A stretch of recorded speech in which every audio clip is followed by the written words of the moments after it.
FP is like an American Montessori kindergarten teacher where everybody gets a trophy if you're FP. You lose to the Lions at home, and you know what? Darn it, it's a success. Have a blue ribbon Dan, I just happen and to get a cookie. I happen to look at sports a little differently than you do because I know how hard it is, and I know how hard it is to win one game, let alone win a championship. So when I hit 150 at the All-Star break and ended up getting my average to 250, and we didn't make the playoffs, that was a successful season. So I judge successful and failure by not if I went home with a ring, by like what we accomplished as a team in the room together. Did we overachieve? Did we underachieve? So kind of making your point for you. Right. When expectations are high, but I've never, as a fan or a player, judged a season as a success if I won a World Series. Because if we go by that, I've never had a successful season in my life. I never won a World Series. Never went to a World Series. Never went to a World Series. I went to the playoffs with the A's, and we lost to the Yankees in the Derek Jeter flip game. So I look at it differently than you do. You were there, but were you on the field for the flip game? I mean, obviously you weren't on the field because your team was at the bat. I've been horrible at stepping on you. I got to lock it in. No, you're doing great. No, I talk too much. No. I got to wait for you to stop talking. That's how these things work. Well, I don't get to talk normally when Mark's here, so I'm a little bit overzealous. Dude, I like it. Yeah. I got a sore throat, so keep going.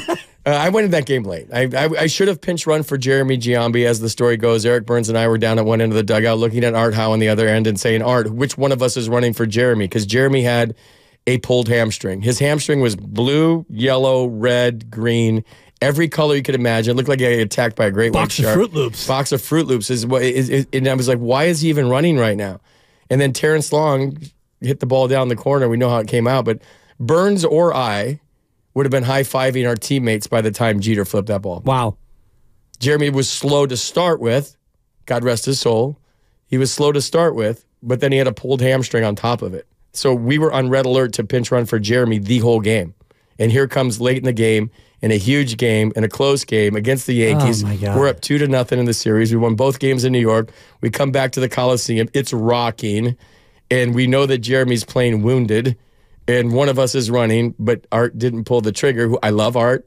But Jason was standing next to Maka and Art going, which one is it? Which one is it? Who's going to run? Is it FP? Is it, they got one of them. Come on, Art. One of them's got to run. That's a great Jason. And neither one of us did. Wow. Thank you for sharing that story. Okay. No, I think I've heard it in the past, but I couldn't remember.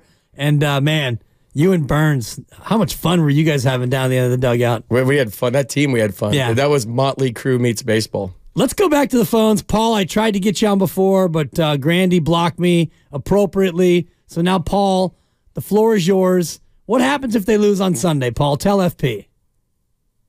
Dog, if they lose on Sunday, this would be an abject failure. Whoever's saying it is not a failure, you're lacking nuance. The Texans, they didn't win the Super Bowl this year. The Buccaneers, they didn't win the Super Bowl this year. Is their season a failure? No, because they did not have a Super Bowl caliber roster. You have to look at these things through the eyes of, all right, who's ready? Who actually has a team to play for?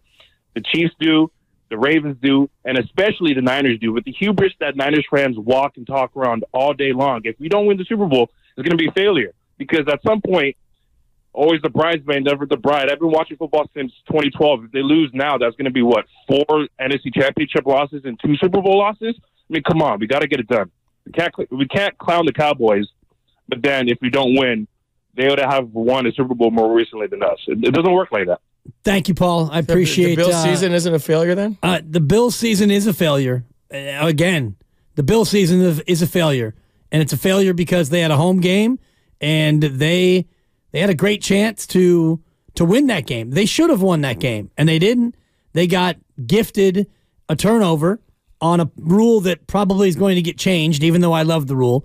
The rule about fumbling it through the end zone and the other team getting it as a touchback at the 20. So dumb. I think it's great. Go ahead and fumble the ball anywhere else you want on the field, and you get it back, offense. Even though you were reckless with the ball and you didn't feel like it was important for you to hold on to it, but you fumble it through our end zone, you lose. You lose it, FP. You lose. Good day, sir. You get nothing. It's my Willy Wonka right there. That's good. 888-957-9570. If they lose to Detroit, is the season a failure or not? Carl in Los Altos. Carl, set FP straight. Let him know. You're on 95.7 The Game. Hey, hello. I love the Willy Wonka reference there. That's a good one. He looks like an Oompa Loompa. So That hurts. It's sad but true. I ate Chipotle today. I'm feeling a little full. So, picking the winner, it's like, even with all the artificial intelligence tools out there these days, like, it's so hard. Nobody knows. And so I just feel like, this season for I think the Niners are the best team and they have the best chance of winning the Super Bowl as anyone. But I think the expectations are too high. And I'm just like, come on, like, if you don't win the Super Bowl, it's a failure. I think that's just crazy. It's just like the expectations are just you don't know what's going to happen. And I think they had a great season, even if they don't beat the Niners. Even if they don't beat the Lions. Carl, what does AI say about this game? Does AI think that the 49ers should win? I have not seen anyone come out with anything. I mean, I'm saying in general, like, nobody's using AI effectively to predict winners of games and making a lot of money in Vegas. That's a good point, Carl. Thank you for that. And ultimately, the AI would be, an AI, artificial intelligence, it would be reliant on data that is driven by human performance anyway. So even if there were models that predicted games, I don't know how they could be any more accurate than just the pure happenstance, or more accurate than the sharps who go out there and break down actual data and watch games, because it ultimately comes down, FP, to human beings. Dude, I'm on my Chat GPT. I'm going to see. You have Chat GPT? Yeah, I'm going to see if the Niners win or not. Well, while you look, I'll tell you that you're listening to 95.7 The Game, KGMZ FM in HD1, San Francisco. Always live on the free Odyssey app, Twitch and YouTube, powered by First NorCal Credit Union. The smart choice. 3, 2, 1. The smart choice for low auto loan rates and super simple online application process. That's the good people at First NorCal Credit Union, powering our Twitch and YouTube feeds. And we made good on that, FP. Oh, I thought we were going to break. I thought you were just throwing that right to break. We did the legal. Okay. We got time before we break. You got some Chat GPT? No, not yet. All right, we'll go back to the phones.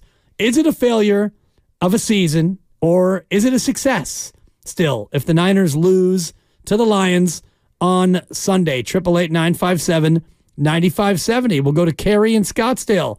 Carrie, what's going on? You're on with FP and Dibs. Yeah, thank you for taking my call. It is a complete, unequivocal failure if the 49ers do not win the whole thing. All the All-Pros they have on this team, their window, with Purdy being on the $890,000 a year contract, got to take advantage of that. 4 out of 5 NFC championship games now. I mean, if they don't do it now, when are they going to do it? So it really does matter about expectations. And like the previous caller said, it is about nuance. The expectations are so high for this team that they have to win this. And it's just not a lot of fun for the fans, because even if they win, it'll be a sense of relief more than anything else. I feel more stressed watching these games this year than other years because of those expectations being so high. Thanks. Yeah, thank you, Carrie. That to me is the big word, is the expectation factor. And I do discount it in terms of going up against Baltimore or Kansas City in the Super Bowl, because you're only going to be 3 or 3.5, maybe 4-point favorites if you get to that spot. So the expectation of beating Baltimore, a team that already dominated you on the scoreboard, and going up against Kansas City, a team that crushed you last year and beat you in the Super Bowl, those losses to me potentially would not be as disappointing, as much of a failure as a loss to Detroit would be. Yeah, I get the expectation thing, and I get the frustrating thing that the caller just said. I was frustrated all Saturday, weren't you? I mean, I was watching that game, it was a buzzkill for the longest time. I was never frustrated. I was getting a little anxious, but maybe that's a better word. I was excited, and I was activated, because I knew that, the Niners get the ball back, and you still have a good chance to get the thing done.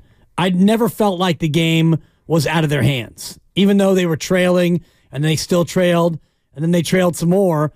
I never felt like the game was getting away from them. So I was never feeling that angry or that agitated. I was just activated and excited, for sure. Are the 49ers going to beat the Lions? It says I can't predict sports outcomes, but I can provide information about the teams or any recent developments. Would you like me to look up something specific? The reason that took me so long is I had to reset my password. I haven't used it in so long.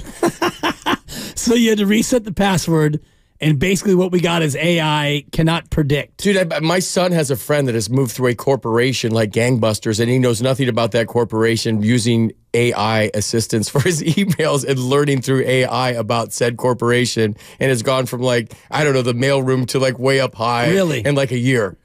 That's scary. That's scary. Super scary. Yeah, I can tell when people send me like Chat GPT text messages or emails. You can tell. You can just tell. It doesn't have a feel to it. It's cold. It's cold. Yeah, I've never actually used it. Yeah. I know a little bit about it, and I'm learning more as we go on here, as we get deeper into the world of AI. But, you know, if they could start predicting sports outcomes at that level, it will change the face of gambling as we know it. Oh my gosh. It'd be like Back to the Future when they knew all this, they had all the scores. It'd be the same thing. Basically. 888-957-9570. We're talking about the idea of failure versus success. And some people are thinking that's too harsh or it's an unfair way to look at it. I'm going to ask you to toughen up. Those people who think that those terms are too black and white. Because when we look at the end of this year, it's either one more win, two more wins, or zero more wins. If they win two more games, the 49ers, we're going to feel a certain way. Exuberant, ebullient, joyful. Wait, what was the second word? Ecstatic, ebullient. I got to look that up, bro. Ebullient. Yeah, right. Take that to your GPT. Is that like what you put in to make chicken soup? That would be chicken ebullient. Oh, yes, right. Yeah, close. Right. But little cubes. You're going to feel an ecstatic joy as a sports fan that we felt in 10, 12, 14, 15, 17, 18, and 22. Oh, my God. You mentioned it earlier. You're like, all the titles, we've gotten to be... Spoiled. So spoiled. Spoiled. And I was thinking of all the years, and I wanted to make sure I got them all right because... That's crazy. 10, 12, 14, 15, 17, 18, and 22. So 7 titles in the past 14 years across the big three. And the 49ers have a couple times. They had a couple good sniffs in there, but they haven't been able to get it done. So, yes, we're spoiled, but we also expect the Niners to get it done. So 888-957-9570. If they don't get it done, success or failure. Trey, what do you think? You're on 95.7 The Game. Matt Barrows, by the way, in 10 minutes. Hey, how you doing today? Good, Trey. How are you? I'm doing fine. To get to your question, I look at it in two angles. Actually, no, yeah, 2 angles. And I'll say this: if they lose the NFC title game, yeah, I think that will be considered a failure because I think everybody is expecting them to beat Detroit. Now, the second part, getting to the Super Bowl and losing to Kansas City or losing to Baltimore, because those are 2 teams you could say a year ago in a regular season game they get lead by, Kansas City did dominate this particular Niner team that's so-called in place right now. And Baltimore that we saw this year beat the Niner team. So I don't know. I think it's a judgmental call on how you want to look at it, because you could say those 2 teams from the AFC are capable of beating the Niners, but you should probably think that the Niners should beat Detroit. You know, and I take your call. You guys, I take your thoughts off air. Yeah, thank you, Trey. And you'll take my thoughts on the air because I'm not calling you at home. I don't have that kind of time today. I'm kind of with you, Trey. Trey was in the crapper, I think. Might have been. Sounded like it. I'm not mad at that. It's all right. Yeah, I'm not mad at it at all. With the 16-month-old baby that I have, I'm finding myself spending more time in there than ever before just to get a break. Yeah. It's your little sanctuary. Dude. Like when you used to do traffic updates, same size room. Correct. Throw on Coco Melon and give me 10 minutes alone. Jeez, I've about had it with you. Sorry, love you, my, but sometimes daddy needs a break. Dude, this is all perspective. And I'm with him, though, in terms of this Sunday to me, failure. 2 Sundays from now, doesn't matter. I've thrown this topic out before, and it's amazing. It's all perspective. It's a lens you look through the season. It is expectations, Dibs. But like it's amazing to me, and this is where I put my big boy pants on. You're going to be proud of me. Very. How entitled this fan base is, and how like you just named all those years. Like we expect championships here. I should say entitled, include myself. Like, but I feel like I I realize how hard it is to win a championship. But when you win one in 10, 12, and 14, Yeah. and the Warriors are inventing parade routes and wherever they want them. Yeah. Let's do it in Oakland. Let's do it over here. We'll do it wherever we want. And we used to, the Niners back in the day, that we're so used to championships here that maybe it's skewed our perspective on what is a successful season, what isn't.